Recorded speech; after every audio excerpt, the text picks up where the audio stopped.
తిరుపతి లడ్డ పத்தி నక్కలా பேசிய கொத்தடிமை கார்த்தியையும் sensitive topic మనకు వద్దు అది தெனாவுட்டா பேசிய ஈத்தரை பிரகாஷ் ராஜையும் மண்டிட்டு மன்னிப்பு கேட்க வச்சிருக்காரு பவன் கல்யாண் அவர்கள். When it comes to Sanatana Dharma, please. வாங்க விரிவா பார்த்தறலாம்.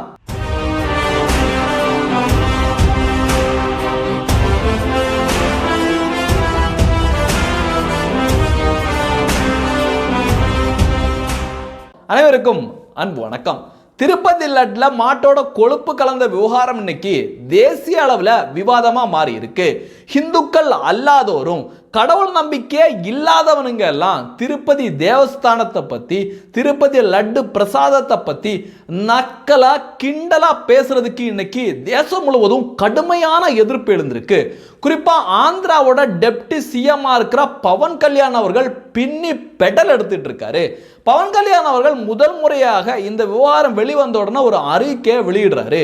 நாடு முழுவதும் கோயிலை பாதுகாப்பதற்காகவும் சனாதன தர்மத்தை பாதுகாப்பதற்காகவும் ஒரு வாரியம் அமைக்கணும் அப்படின்னு பவன் கல்யாண் அவர்கள் சொன்னதும் இந்த ஈத்தர பிரகாஷ் ராஜ் இருக்கான்ல அவன் ஒரு கருத்தை சொன்னான். என்ன கருத்துனா, நீங்க விசாரிச்சு நடவடிக்கை எடுங்க, ஏன் இந்த விஷயத்தை தேசிய அளவில் ஊதி பெருசாக்குறீங்க, இதெல்லாம் பெருசாக்காதீங்க அப்படிங்கிற மாதிரி அட்வைஸ் பண்ணியிருக்கான். ஒருவேளை இதே விவகாரம் சிறுபான்மையருக்கு நடந்திருந்தா பிரகாஷ் ராஜ் அட்வைஸ் பண்ணுவானா? வானத்துக்கும் பூமிக்கும் சிறுபான்மையருக்கு பாதுகாப்பு இல்லை, பார்த்தீங்களா பிரதமர் மோடி ராஜினாமா பண்ணணும் அப்படி இப்படின்னு வானத்துக்கும் பூமிக்கும் குதிச்சிருப்பான். ஹிந்து கோயில்ல ஒரு விவகாரம் நடந்து அதை பத்தி கொச்சையா பேசுறவனை எவனையுமே கண்டிக்காத இதே பிரகாஷ் ராஜ் இந்த விவகாரத்தை தேசிய அளவில் ஏன் பேசுறீங்க அப்படின்னு பவன் கல்யாண் அவர்களுக்கு அட்வைஸ் பண்ண பவன் கல்யாண் அவர்கள் சும்மா விடுவாரா? போட்டு பொலான்னு பொழந்திருக்காரு. என்ன சொல்லியிருக்காருன்னா, பிரகாஷ் ராஜ் அவர்களே, இதே விவகாரம் இந்நேரம் ஒரு கிறிஸ்தவ தேவாலயத்திலேயோ இல்ல மசூதியிலேயோ நடந்திருந்தா நாடு முழுவதும் மிகப்பெரிய குழப்பம் ஏற்பட்டிருக்கும். தேசிய அளவில் மிகப்பெரிய விவாத பொருளா இந்த விஷயத்தை மாத்திருப்பாங்க. அது மட்டும் கிடையாது, சர்வதேச நாடுகள் இந்த விவகாரத்தில் குரல் கொடுத்திருக்கும். கோடிக்கணக்கான இந்துக்களோட மனம் புண்பட்டிருக்கு. நாம் மத சார்பற்றவர்கள், அதனால இந்த விஷயத்தை பேச வேணான்னு சொல்றது எந்த வகையிலையா நியாயம்? எந்த வகையில நியாயம்? இந்துக்களுக்கு உணர்வு இல்லையா? இந்துக்களுக்கு கடவுள் நம்பிக்கை இல்லையா அப்படின்னு பிரகாஷ் ராஜ் அவர்களுக்கு பவன் கல்யாண் நெத்தியடி பதில கொடுத்திருக்காரு.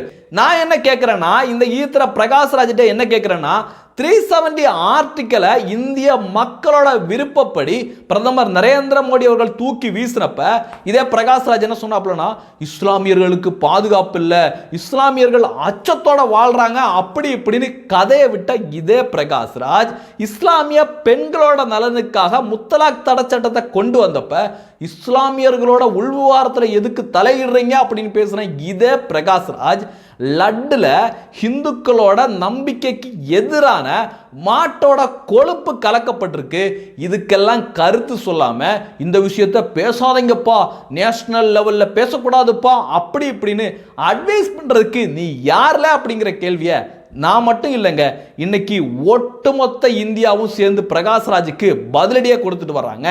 அது மட்டும் இல்ல, இன்னைக்கு பிரஸ் மீட் வச்சு பவன் கல்யாண் அவர்கள் பிரகாஷ் ராஜுக்கு சுட சுட பதிலடியும் கொடுத்திருக்காரு.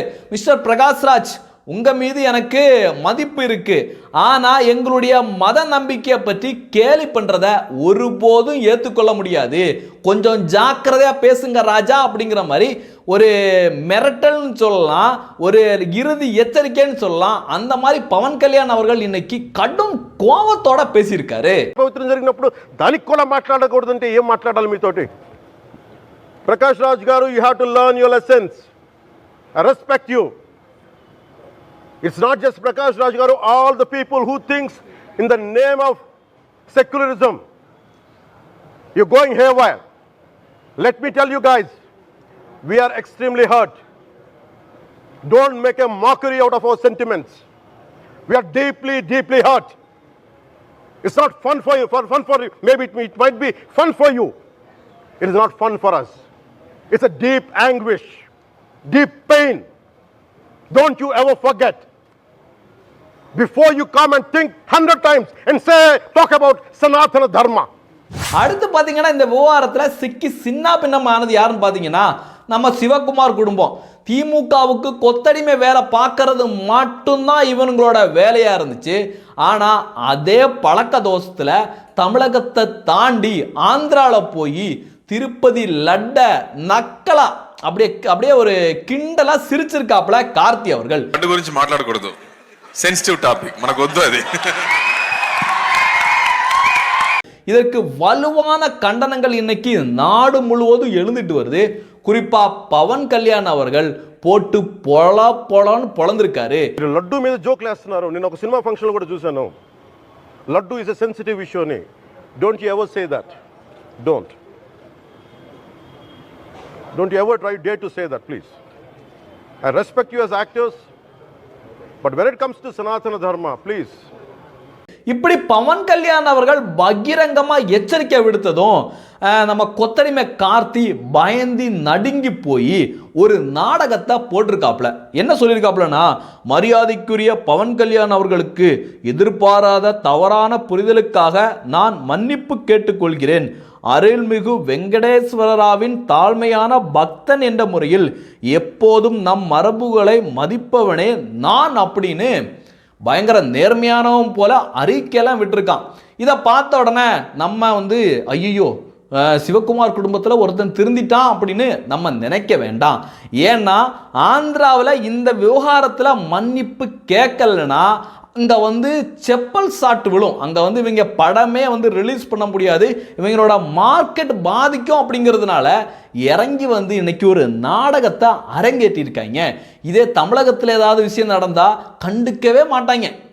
எடுக்கட்டு போடா, நீங்கள் எப்படி போனாலும் பரவாயில்லடா, இந்துக்கள் எப்படி போனாலும் பரவாயில்லடா அப்படின்னு இந்த சிவகுமார் குடும்பம் நக்கல் நையாண்டி பண்ணிட்டு பாம்பேக்கு ஓடி போயிடுவாங்க. ஏன்னா இங்கே ஹிந்தி திணிக்கிறாங்க அப்படின்ட்டு பாம்பேல போய் ஹிந்தி கற்றுக்க போயிடுவாங்க இதே சிவகுமார் குடும்பம். இப்படி இன்னைக்கு இந்த லட்டு விவகாரத்தில் சும்மா பின்னி பெடல் எடுத்துட்டு இருக்காரு ஆந்திராவோட துணை முதலமைச்சராக இருக்கிற பவன் கல்யாண் அவர்கள். உண்மையிலே அவருக்கு நம்ம ஒரு வாழ்த்துக்கள் சொல்கிறோம். ரொம்ப சந்தோஷமாக இருக்குது.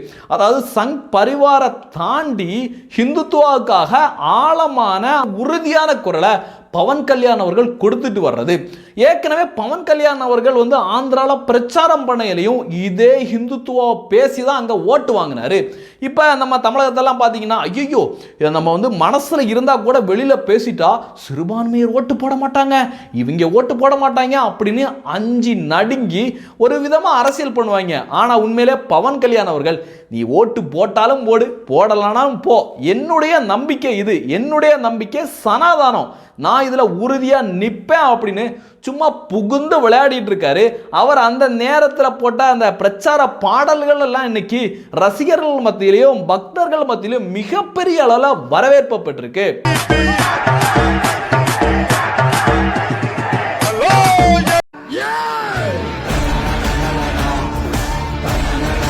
இப்படி பவன் கல்யாண் அவர்கள் ஹிந்துத்துவால காட்டுற உறுதியும் ஹிந்துத்துவால காட்டுற நாட்டத்தையும் கண்டு எல்லாரும் என்ன சொல்றாங்கன்னா, பவன் கல்யாண் அவர்கள் தென்னிந்தியாவோட ஹிந்துத்துவ முகமா மாறிட்டு வராரு அப்படிங்கிற ஒரு மகிழ்ச்சியை வெளிப்படுத்திட்டு வர்றாங்க.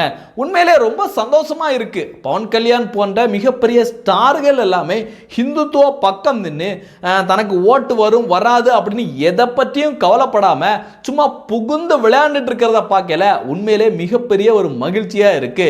இந்த மாதிரியான குரல்கள் தமிழக திரைத்துறையில இருந்தும் தமிழகத்தில் இருந்தும் நிச்சயமாக ஒலிக்கும். அதற்கு ஒரே ஒரு தேவை தான் இருக்கு, ஹிந்துக்கள் மத்தியில் ஒற்றுமை. அந்த ஒற்றுமைக்காக தொடர்ந்து நம்ம பணி செஞ்சுட்டே இருப்போம். ஹிந்துக்கள் மத்தியில் தொடர்ந்து ஒற்றுமையை ஏற்படுத்திட்டே இருப்போம். இந்த கருத்துக்களை பற்றி நீங்க என்ன நினைக்கிறீங்க அப்படிங்கிறதையும் பதிவு பண்ணுங்க. நன்றி. ஜெய்ஹிந்த். வந்தே மாதரம்.